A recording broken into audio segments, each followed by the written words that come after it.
Enseñarás a volar, pero no volarán tu vuelo. Enseñarás a soñar, pero no soñarán tu sueño. Enseñarás a vivir, pero no vivirán tu vida. Sin embargo, en cada vuelo, en cada vida, en cada sueño, perdurará siempre la huella del camino enseñado.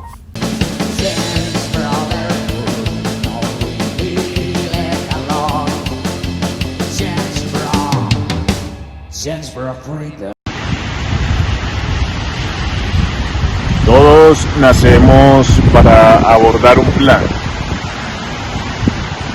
para pensarnos diferente, para emanciparnos. Pero, ¿cómo podemos emanciparnos si esta nueva revolución industrial trajo la desigualdad en la que vivimos?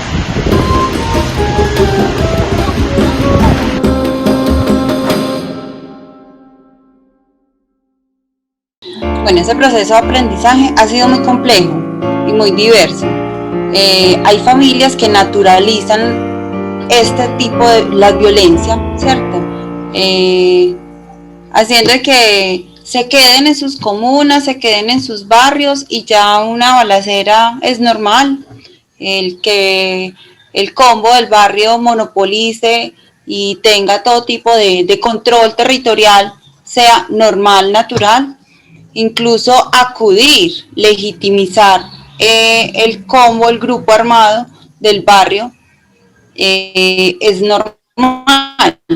Yo acudo mejor al líder del combo para que me ayude a solucionar un problema que a la policía, por ejemplo, ¿cierto? Pero también está el otro lado, está al lado de la resistencia, está al lado de la lucha, está al lado de la justicia, pero con mucho miedo, ¿cierto?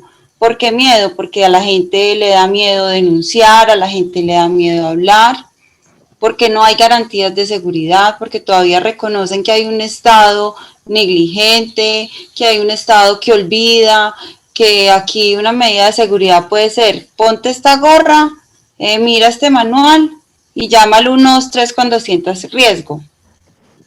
Nada más, ¿cierto?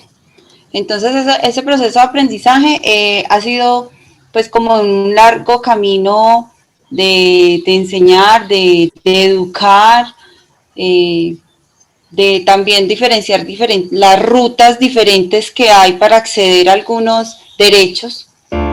Declaración no es lo mismo que una denuncia, entonces es como la educación a ello. La comunidad es el resultado de políticas sociales y económicas basadas en estructuras que no funcionan para el desarrollo socioeconómico de las comunidades más marginadas. Y en este caso, la comunidad es parte de la política de neoliberal. Política neoliberal lo que hace es basarse en las competencias individuales, en desregular el sistema de gobierno y privatizar, y realmente hay un sistema de ingreso y de impuestos en Chicago que no contribuyen a crear políticas de equidad, porque todo el mundo paga el mismo impuesto y cada vecindario, dependiendo de donde esté, por ejemplo, si vamos a mirar el sistema educativo, el sistema educativo es financiado con los impuestos de la vivienda, la propiedad raíz. Por lo tanto, si la propiedad raíz vale más, el impuesto es más grande y por lo tanto la educación tiene más inversión y va a perpetuar los estados de marginalización y de falta de una inversión con equidad. Entonces yo creo que eso es parte de los retos que enfrentan las comunidades, sobre todo de color en Chicago, más que todas las comunidades negras y latinas, que son las más marginalizadas históricamente por políticas económicas estructurales que impactan en las inversiones con equidad, porque yo creo que hay una cosa que es muy importante diferenciar, la equidad y la igualdad. Igualdad es distribuir supuestamente las cosas iguales a través de todo el sistema. Equidad es distribuirlas de acuerdo a la necesidad. Entonces, esa es la gran diferencia que hay son estructuras socioeconómicas que perpetúan inequidad y que por lo tanto contribuyen a que comunidades se vean más afectadas que otras. Pero ahí se ve, digamos, por los dos lados, ¿verdad? Por inequidad y desigualdad. Es ahí... Claro, claro, totalmente, porque están correlacionadas con todo, entonces eso impacta todo. Entonces, si por ejemplo estamos viendo un sistema educativo que a nivel de inversión perpetúa inversiones inequitativas a través del sistema, en todo, en infraestructura de los edificios, en recursos para adaptar tecnologías avanzadas, en pagos de profesores, en pagos de directores. Entonces, los mejores profesores, no siempre, pues muy buenos en la comunidad, terminan yéndose para donde pagan más, porque el trabajo es duro. Salones de clase, por ejemplo, en el caso de nosotros, salón de clase aquí en donde vivimos, son 18 estudiantes por maestro. En la comunidad donde yo trabajo son 25 estudiantes por maestro. Entonces, todo eso impacta. Y la falta de inversión impacta, pues como en los análisis de políticas educativas, algo que se ha hablado mucho y que para mí creo que resuena mucho como con la forma que yo analizo el impacto de estas estructuras socioeconómicas y políticas, hay una deuda educativa histórica con las comunidades más pobres, y estas comunidades están también atravesadas por el impacto racial, porque este país tiene unas políticas que están definidas y perpetuadas por la raza blanca, y eso es parte de la estructura como se formó el país. El país se formó a partir de las políticas liberales. Y las políticas liberales fueron creadas con los indígenas, pues de acuerdo a todos los estudios de población, pues los primeros que habitaron este país, los indígenas. Pero hubo políticas de exterminio, escritas, definidas como legislación y desplazamiento forzoso. Esta es una decisión que tomé yo. Eso es algo que solemos escuchar. Pero todo aquello que pensamos, decimos o hacemos responde a motivaciones ajenas a nosotros. La idea es dejar de pensar lo existente como algo único y verdadero.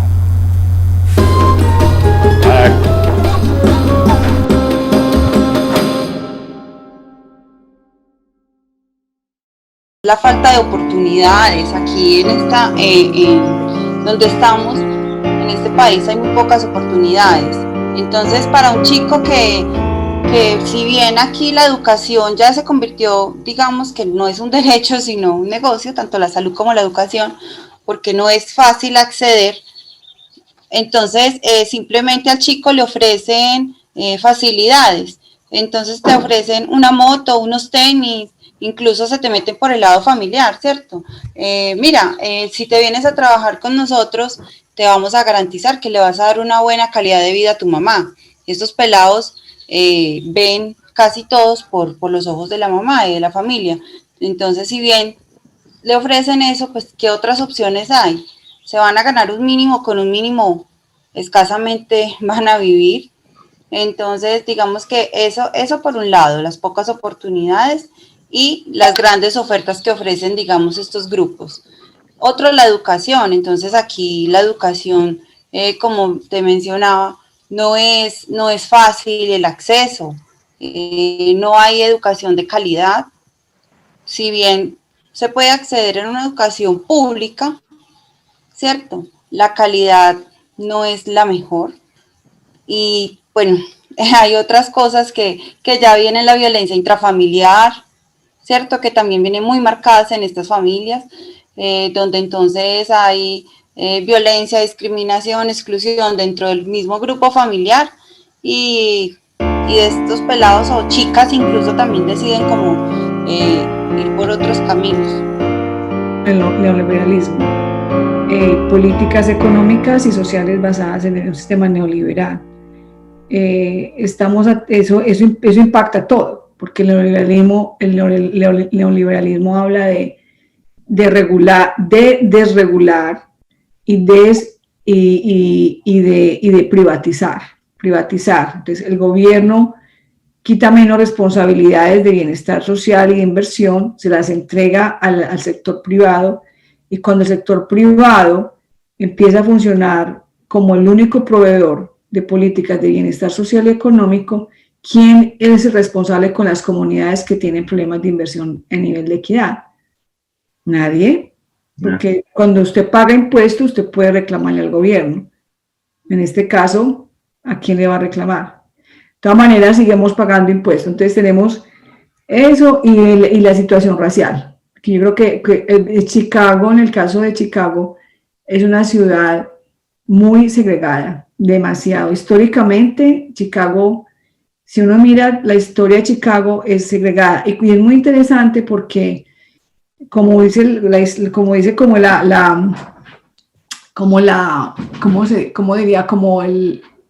muy común que digan Chicago es una ciudad de vecindarios. Chicago es City of Neighborhoods. ¿Qué quiere decir eso? Precisamente que eso ha perpetuado las políticas de segregación y discriminación racial. Entonces, si empezamos en el norte y vamos avanzando, vemos cómo se va transformando, porque Chicago es una ciudad de vecindarios, pero en todo el gran concepto, y está relacionado indirectamente con las políticas de segregación que se han vivido. El impacto de eso, porque cuando empieza Chicago, por ejemplo, a lo que llaman a desplazar forzosamente a la gente, es porque entonces empiezan a haber unos intereses muy claros de inversión en ciertas áreas de la ciudad. O sea, si por ejemplo miramos el sur de la Michigan Avenue, el sur de la Michigan era puro vecindario inmigrante latino y negro. ¿Qué hicieron cuando vieron como que hay mucha gente de profesionales jóvenes que están consiguiendo trabajos en la ciudad y que son profesionales jóvenes, David, que nacieron en los suburbios o en otras ciudades pequeñas del estado? ¿Por qué se movieron las familias de ellos? Que es la historia es fascinante. Y no es que yo sepa de mucha historia, pero lo que he podido como aprender como en este proceso. Las familias de los jóvenes que vinieron a ocupar Chicago en los últimos 15 años, 20 años, 10 años, por medio de lo que llaman gentrification, o sea, desplazamiento forzado, fueron las familias que se llama, es un concepto que se llama de white flight, que es como los blancos volaron. Uh-huh. Cuando en 1954, cuando de Board versus Brown, es una legislación donde se decreta la desegregación de las escuelas. Entonces, cuando se empezó la desegregación y por orden del legislativo y del proyecto de Brown versus Board of Education, se llama así, Brown versus Board of Education. Entonces se exige que los distritos escolares empiecen a crear políticas más de integración racial. Cuando eso empieza, también empieza la política de integración racial de los vecindarios. Entonces, ¿qué pasa? Que en las comunidades negras y latinas y asiáticas también tenían todo el derecho a comprar una casa en otro vecindario, comprar una casa en vecindarios diferentes y empezar a moverse y también llevar a sus hijos a esas escuelas. Y es cuando los blancos deciden moverse de los vecindarios de Chicago a los suburbios para no mezclarse. O sea, veían la familia latina o negra que se movía y empezaban, oh my goodness, se van a llenar y se iban. Entonces, los jóvenes que volvieron que son parte en este momento del proceso de desplazamiento forzoso de comunidades morenas y negras y latinas, fueron los jóvenes que nacieron en los suburbios o en los vecindarios, en las ciudades de Illinois, y que se volvieron profesionales en tecnología, en muchas cosas, y tienen la capacidad de adquisición en la ciudad. Y quieren la ciudad, porque la ciudad ofrece la diversidad que brinda el moreno, el latino, el asiático. Entonces, quieren esa diversidad. Entonces, es muy complejo porque tiene unas raíces muy fuertes en cómo las dinámicas se han conformado para perpetuar un sistema inequitativo. La historia de la humanidad es la lucha de clases. ¿Es la revolución entonces el inicio del cambio?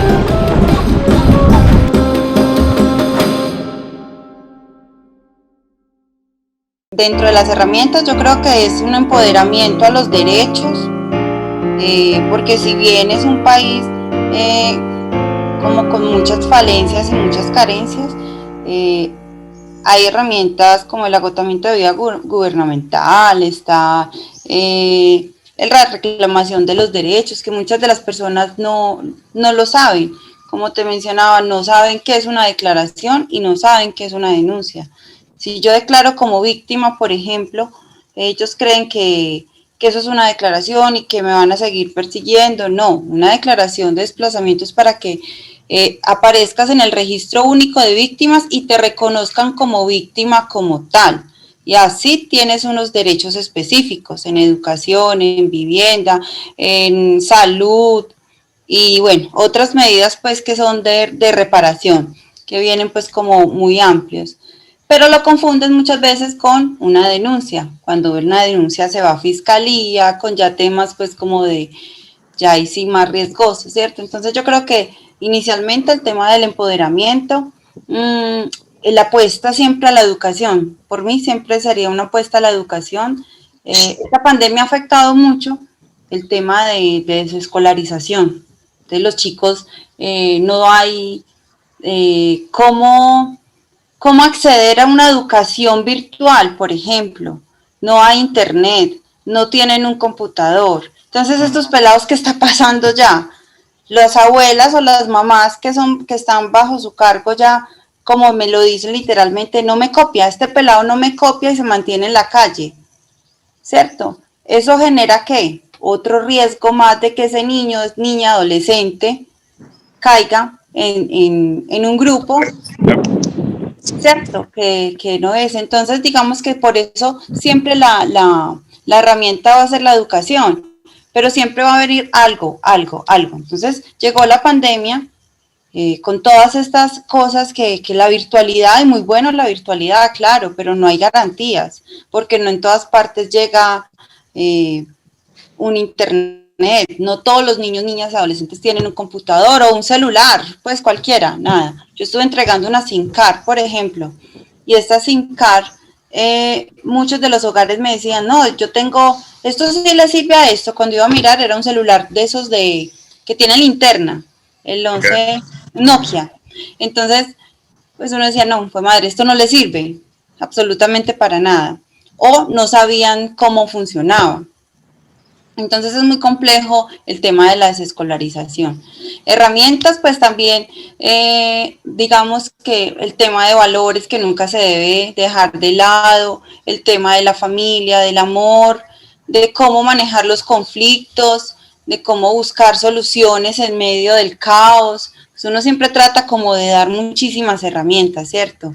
Ahora bien, que uno a veces se queda también en esos escasez, porque hasta uno mismo como funcionario, como defensora o como acompañante simplemente de una familia, se queda a veces como a media, ¿cierto?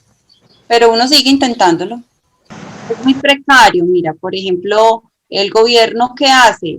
Realiza o crea unos programas de atención diferenciados dependiendo A y dependiendo D, ¿cierto? La intención. ¿Para qué? En muchos casos para cumplir una ley. Hay un programa, por ejemplo, de víctimas. ¿Puedo mencionar el nombre? Sí, claro, menciona todo lo que quieras. Bueno, este se llama PAPCIVI, por ejemplo. Este viene del Ministerio de Salud. viene dentro de la medida de reparación en la medida de rehabilitación para víctimas del conflicto armado, donde deben atender y realizar una atención psicosocial a todas estas víctimas, como parte de que de una medida de reparación. La reparación no solamente es una indemnización, es recibir dinero, no. La reparación también viene desde lo emocional, ¿cierto? De que yo hoy lo que viví me sienta bien y tranquila. Por ejemplo, estos programas, yo trabajé en él y te digo que es muy bonito, lo ve uno en el papel diseñado súper bonito, pero la verdad, llega uno, prácticamente le dicen a uno, atienda a la víctima al tipo de PS 15 minutos, porque lo que más importa son las metas, entre más atiendas mejor, no importa el sujeto, no importa cómo se sienta.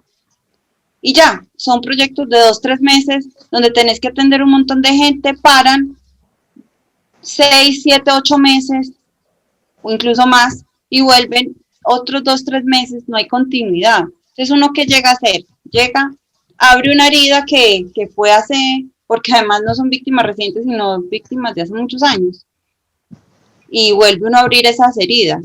¿Qué hace uno? Acción con daño, totalmente. Porque en ese tiempo no hay tiempo, qué pena por la redundancia, de sanar, de hacer un proceso con esa persona. Si bien hay procesos que duran 1, 2, 3 meses, depende de la persona, hay procesos que pueden durar muchísimos años, ¿cierto? Porque hay unos hechos victimizantes muy fuertes, homicidios, secuestros, violación, desaparición forzada. O sea, y son cosas que a las personas les ha dolido, les duele y todavía, porque son revictimizadas, donde llegan, vuelven a encontrar algún otro hecho victimizante, alguna amenaza, cualquier tipo de situación. Incluso aquí mismo en Medellín hay programas que están dentro del plan de desarrollo, que como te digo, en el papel se ve hermosísimo. Cuando uno empieza a trabajar, uno dice, pucha, me la apuesto por esta utopía porque es una nota, me encanta. Pero cuando uno ve la realidad, nada, se queda impotente. Entonces, ¿qué trata de hacer uno como profesional? O al menos los que trabajamos con amor y pasión y con ética, es como trabajar con esas familias y esas personas para no hacer acción con daño. Y desde lo que podamos, desde lo que tenemos, sacar como todo el provecho para poder ayudar y transformar alguna realidad. O sea, una de las cosas como que más me apasiona a mí del trabajo realmente es que las comunidades que han sido marginalizadas han sido lo que llaman en inglés resilience. Han sido how you say in Spanish? Resilientes. Tienen múltiples riquezas socioculturales, David. Entonces una cosa fascinante es que son comunidades organizadas, son comunidades inteligentes, son comunidades que hacen abogacía, son comunidades que tienen unos sistemas de apoyo de vecindario fuertes. Son comunidades que traen unas sabidurías ancestrales de donde vienen, de sus orígenes, que han aprendido un montón de cosas y que construyen unos sistemas de lo que llaman en inglés networks fuertes. Y entonces, sí, claro, el sistema no le ha dado las condiciones para florecer igual que otros vecindarios.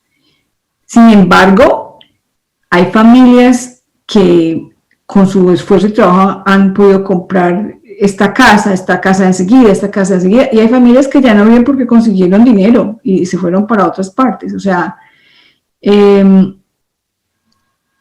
la 26 es la segunda de mayor ingreso después de la avenida Michigan, a nivel de impuestos por negocios. Pues ahora con el COVID-19 es diferente, pero hay una riqueza sociocultural magnífica, donde la gente, la verdad, si quieren, no tienen que salir de la comunidad porque tienen un sistema socioeconómico, de salud, religioso, que está establecido ahí. Sin embargo, no es suficiente, claro, no es suficiente, pero esa es la parte que yo creo que como que potencia las posibilidades de avanzar y de crecer a pesar de las dificultades de un sistema inequitativo.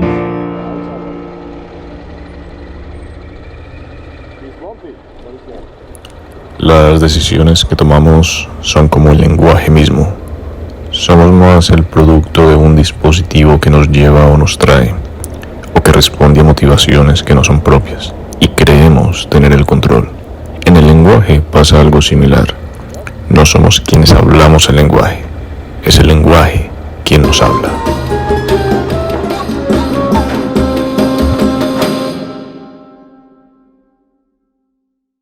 O sea, de acuerdo al proyecto, claro que sí. Generalmente es un equipo interdisciplinario. En este proyecto donde estoy actualmente hay de todo. Hay contadores, nada que ver, pero bueno, hay contadores, abogados, algunos con enfoque, porque para trabajar con familias y para trabajar con este tema, es claro que uno debe tener un enfoque no solamente de derecho, sino un enfoque psicosocial y bueno. Pero también trabajo con psicólogos, con otros colegas trabajadores sociales, sociólogos, antropólogos, ¿cierto? Incluso hay otros programas donde ya se requiere otro tipo de intervenciones, pues como de equipos diferentes, donde hay nutricionista, ya pues cuando estamos en temas de nutrición. Es que es todo, ¿no? Sí, es que todo lo abarca. Incluso en algunos momentos hay habitabilidad. Entonces, ¿qué se requiere para habitabilidad? Sí, donde tú vives es habitable, está en buenas condiciones. Yo como trabajadora social, listo, yo llego y yo miro si hay grietas, si la casa está en buenas condiciones, pero ya de ahí tener un estudio más adelante, eso ya no es mi competencia, ¿cierto? Claro, no, pues imagínate los materiales de la construcción, asbestos. No, pues no. Bueno, de pronto eso sí, porque ya es más mencionado, pero que esta placa es de cemento vaciado o de no sé qué, no, ni idea. Que el piso, que las columnas que son suficientes para sostener esta vivienda, no, ni idea. Eso ya le corresponde a su área. Y lo mismo en temas nutricionales, yo tampoco puedo decir si en este hogar hay una familia con una chica, un ejemplo, que está en situación de discapacidad y que la chica cumple, y la señora de la tercera edad, adulta mayor, perdón, ya cumple, digamos, con todo el esquema nutricional. Eso yo tampoco lo podría decir, ¿cierto? No, o sea, las sociedades todas son muy políticas. Y entonces se complica porque no es solamente decir esta comunidad merece más inversión porque ha sido impactada por la segregación y la discriminación y la falta de inversión socioeconómica. Entonces hay que hacerlo. Tiene que ver mucho con la política. Y por ese motivo es tan importante y tan complejo, es tan importante que la gente de la comunidad se organiza, que la gente de la comunidad hace abogacía, que la gente de la comunidad tiene representantes muy fuertes a nivel político, porque es la gente que a la final va a poder legislar y tomar decisiones y va a impactar sus comunidades de origen. Pero la política es compleja porque entonces también tenemos unas estructuras políticas que están tratando, yo diría, de mirar la equidad como prioridad, pero que hay demasiado trabajo para hacer porque eso está ligado al voto. Las comunidades no votan por muchas razones, entonces tampoco van a recibir los resultados de una política más justa y equitativa. Entonces es mucho trabajo de abogacía, mucho trabajo de sentarse en mesas del Estado, del gobierno, en mesas privadas de trabajo, donde todos los temas de la comunidad tienen que estar en primer plano. Y no solamente uno como trabajador, sino las familias, como te decía, son talentosas, son recursivas. Ellos están en esas mesas también haciendo abogacía. Y no es perfecto, claro que no, porque pues en un sistema tan complejo en el que vivimos, los problemas siguen existiendo. La gente sigue haciendo abogacía y las organizaciones también tienen que hacerlo, juntos. Todo a nuestro alrededor tiende a ser naturalizado y por eso nosotros lo aceptamos como propio. Lo que intentamos entonces es detener la realidad para pensarnos todo nuestro entorno de manera diferente.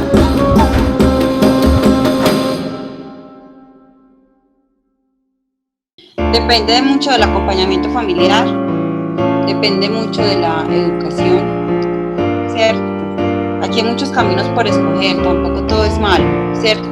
Y tampoco voy a decir que el niño, niña, adolescente que crece y se educa en la Comuna 1, en la Comuna 3, en la Comuna 8, todos van por mal camino, porque si estudiaron en un colegio público tampoco se van a formar como tal, no.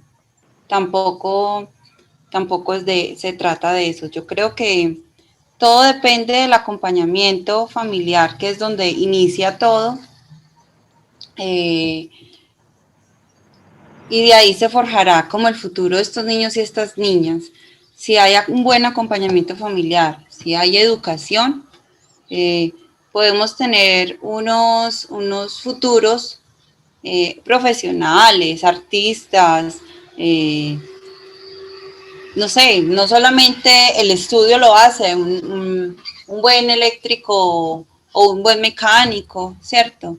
Pero también, digamos que si no hay un acompañamiento familiar o una educación, también podemos tener un potente líder de un grupo armado o un sicario, ¿cierto? Claro. O sea que en esos menores, ¿pensás que ellos ven en la fuga una opción? Y en esa fuga, como, hey, hay que salir de esto, hay que irnos de acá. Pero en esa misma fuga ellos pueden caer siendo tan vulnerables como ya lo son por el entorno que tienen en todos estos tipos de redes y de grupos al margen de la ley. Claro que sí. Claro que sí, es que es la opción.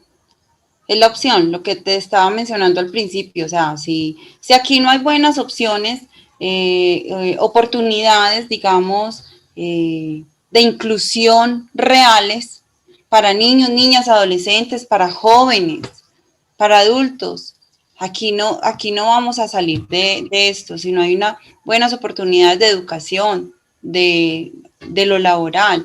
Mira, yo conocí a un niño de 11 años cuando estuve en un internado de medida de protección para restablecimiento de derechos. Este niño, aparte de consumidor, tenía un diagnóstico bipolar, algo así.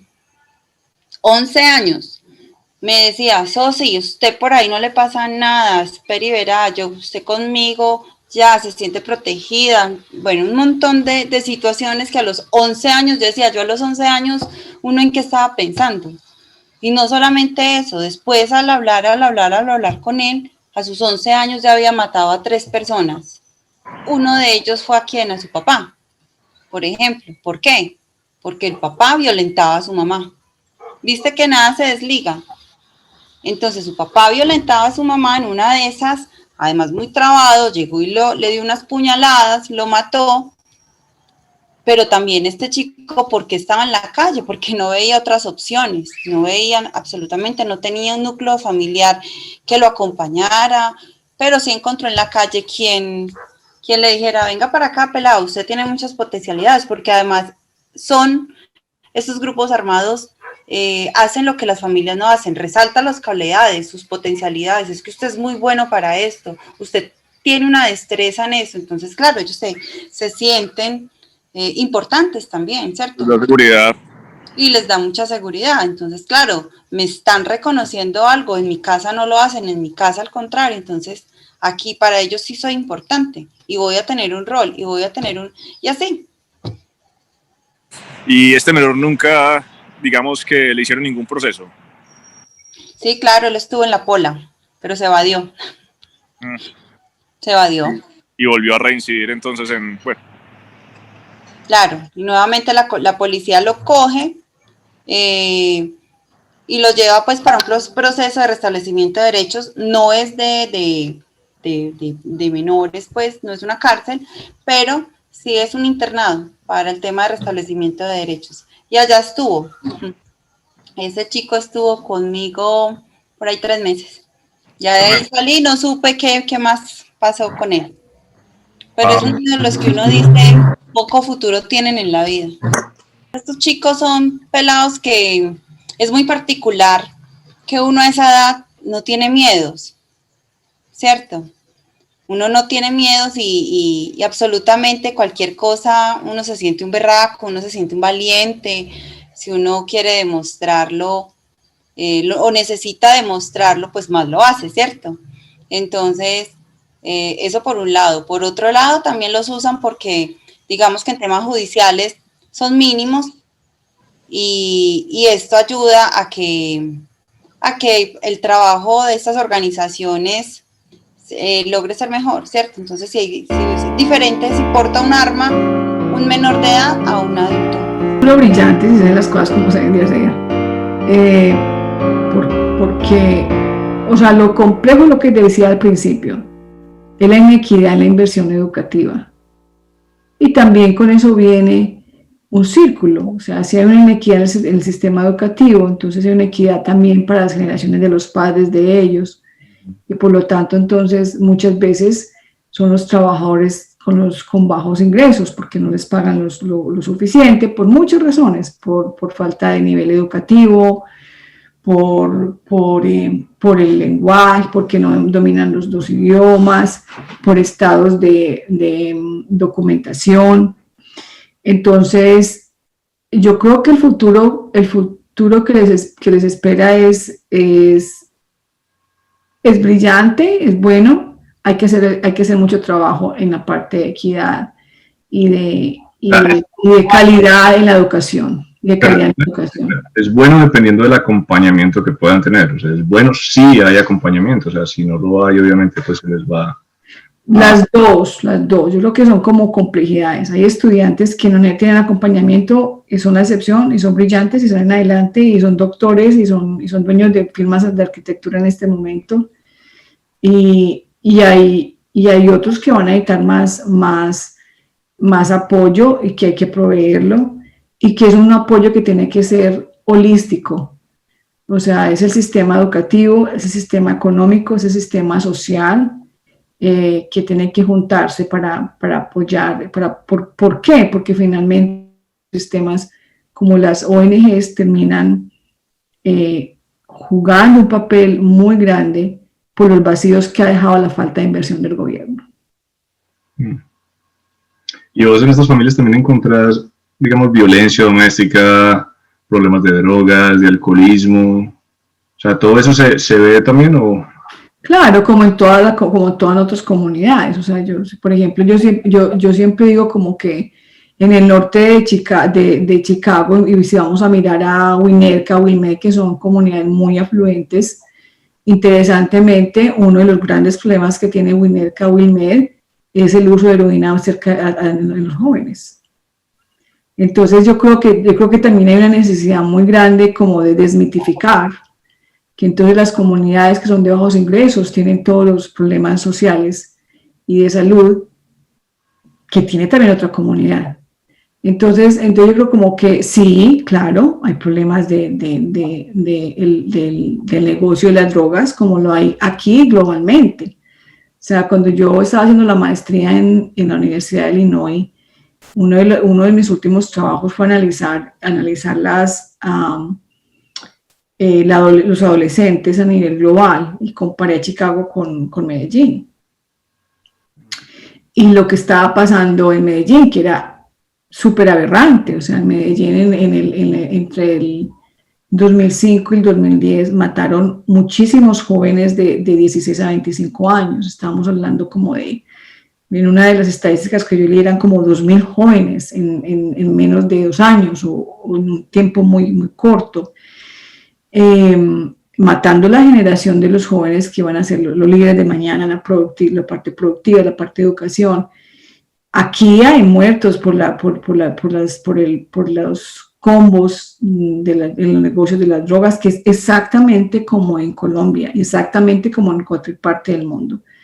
Están los límites entre combos, o sea, usted no puede pasar a mi territorio, yo no puedo pasar a su territorio porque entonces lo atacamos. O sea, están los mercados definidos por diferentes combos, como llaman aquí, o gangas, y eso pasa a nivel global. Entonces es también producto como de una crisis que hay, que es también política. Y es lo que mi mamá decía, hasta que no se legalice el uso de drogas no vamos a terminar esto. Y la mente esa es la solución, porque entonces se vuelve un negocio para producir dinero. Y que aquí ya es legal. De alguna manera, no todo, pero de alguna manera sí. Ya es legal, o sea, ya vos podés ir a un expendio normal y comprar marihuana. Ah, sí, marihuana, pero la rama de productos de alucinógenos ha cambiado mucho. Entonces es así, pero otras muchas siguen siendo parte del mercado negro. Bueno, Oregon ya ahorita se puede también cocaína, ¿no? Ya Marx lo decía, cambia el trabajo con la eficiencia y la tecnología y luego cambia todo. O sea, la revolución industrial vino para revolucionar los medios de producción y establecer el cambio permanente para no podernos aferrar a nada. Todo lo sagrado se profana, todo lo sólido se desvanece en el aire.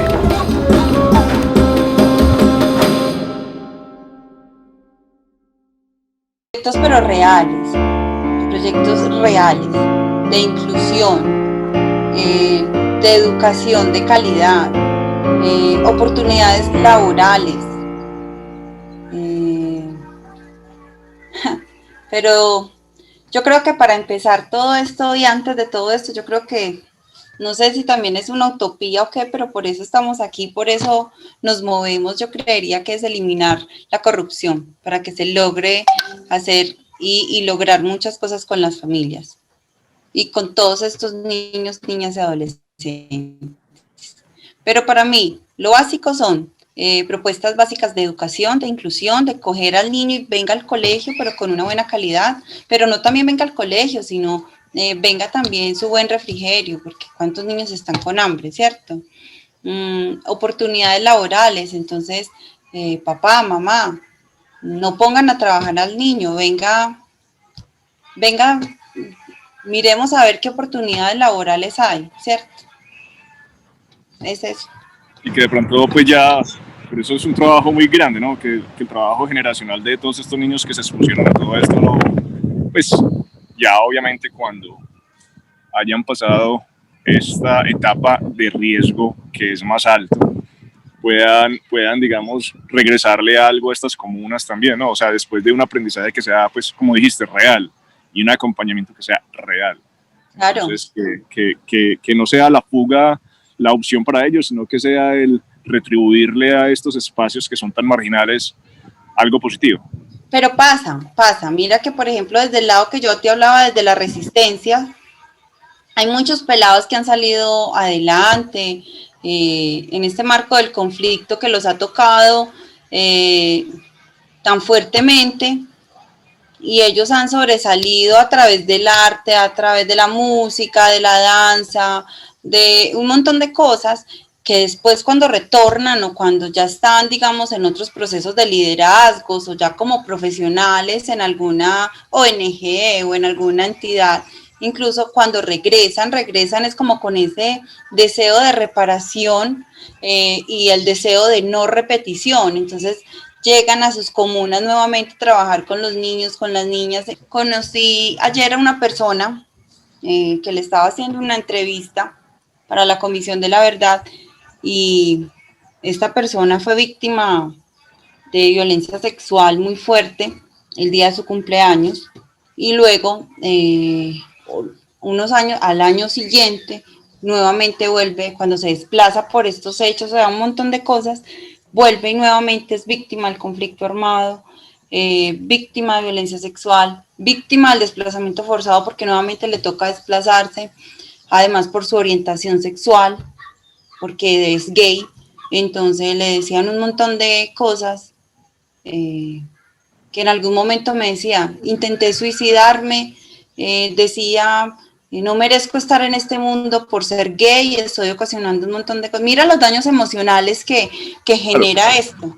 Se sentía culpable, culpable sin serlo, obviamente. Claro, entonces ya digamos que toda esa señalización y todo eso decía, fue madre, nunca le contó a su familia porque le daba miedo, le daba terror lo que pensara, entonces él afrontó todo esto solo, y ya hoy es una diva hermosísima, me encanta, canta, baila y tiene unos procesos divinos allá con culturales, y con todos niños, niñas y adolescentes, entonces tienen el grupo de baile, el grupo de canta, el grupo de no sé qué, y él dice, yo ahí con eso prácticamente no recibió absolutamente ningún proceso psicosocial en la medida de reparación y rehabilitación que yo te hablaba, ¿cierto?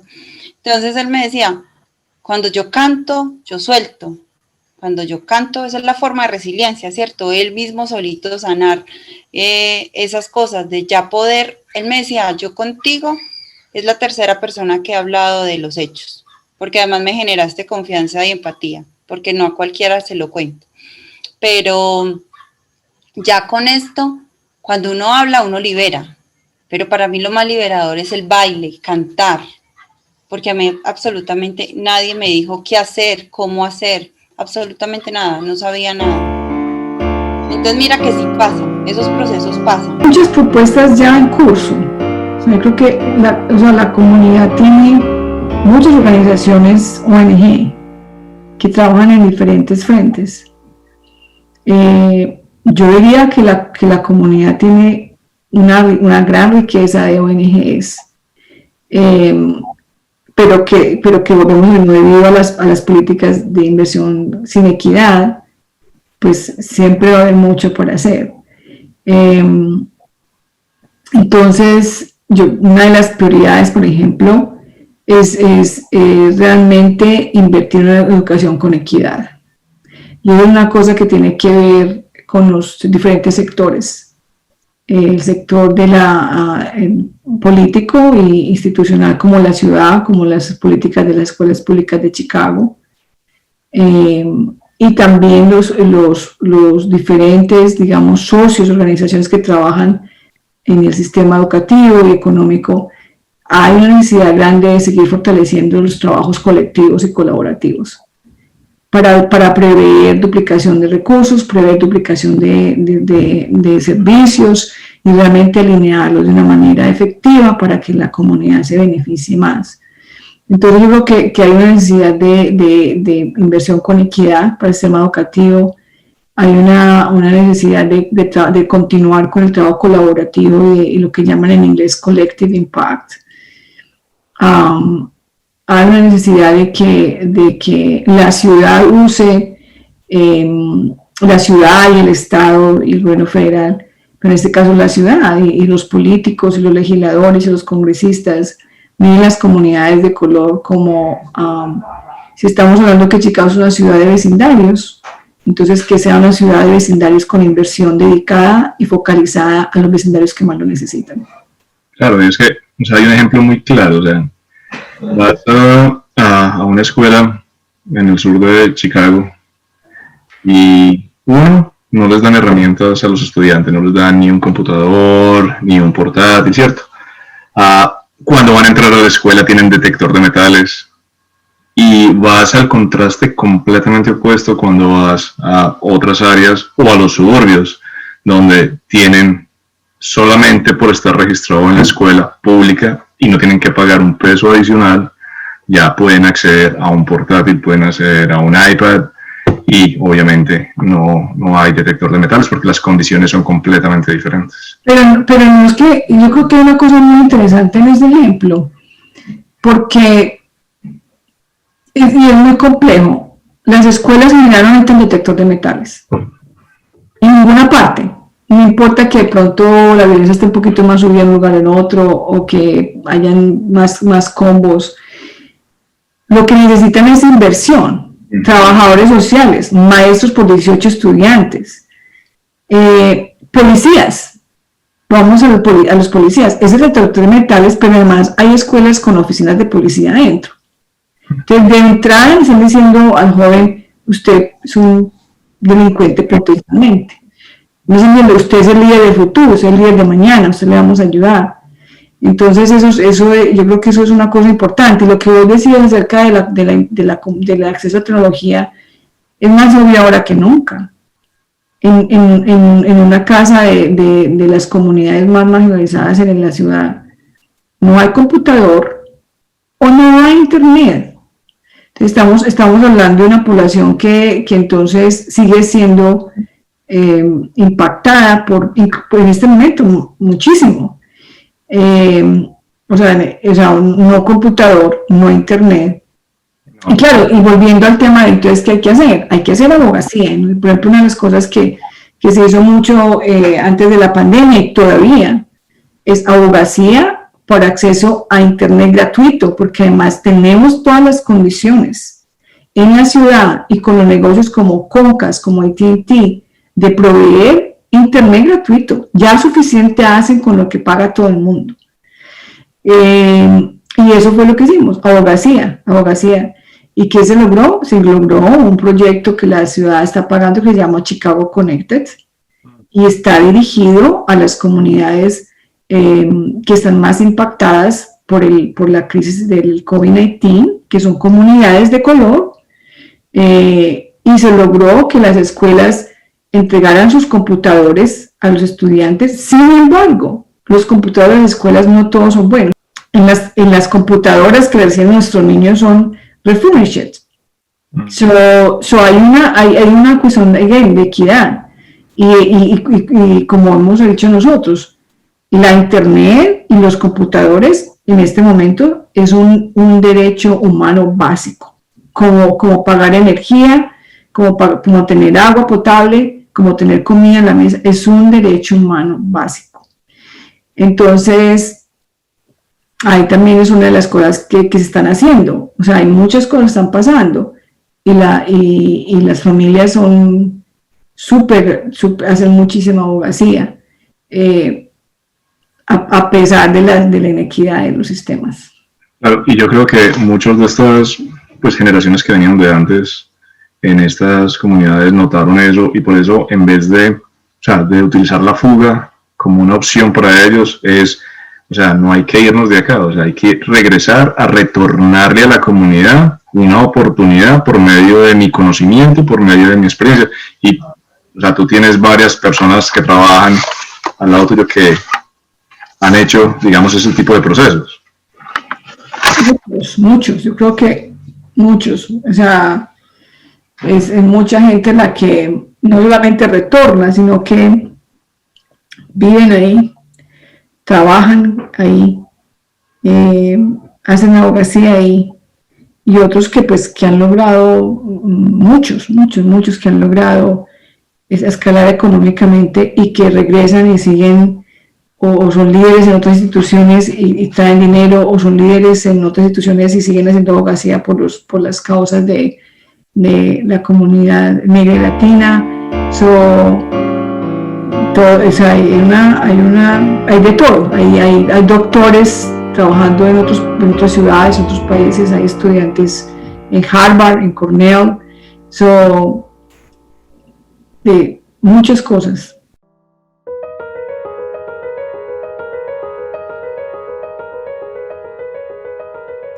Condición humana. Te juro que no te voy a mentir nunca, pero te advierto que eso va a lastimarte, dijo Atilio apoyando el mate sobre la mesita. Carmen lo agarró y volvió a cebarlo. La verdad libera y la libertad no lastima, respondió. Unos años después, se encontraron en la plaza de siempre. Te avisé que la verdad te iba a doler. No me duele tu verdad. Lo que me duele Es esta inmunda condición humana que me hace preferir que me hubieras mentido.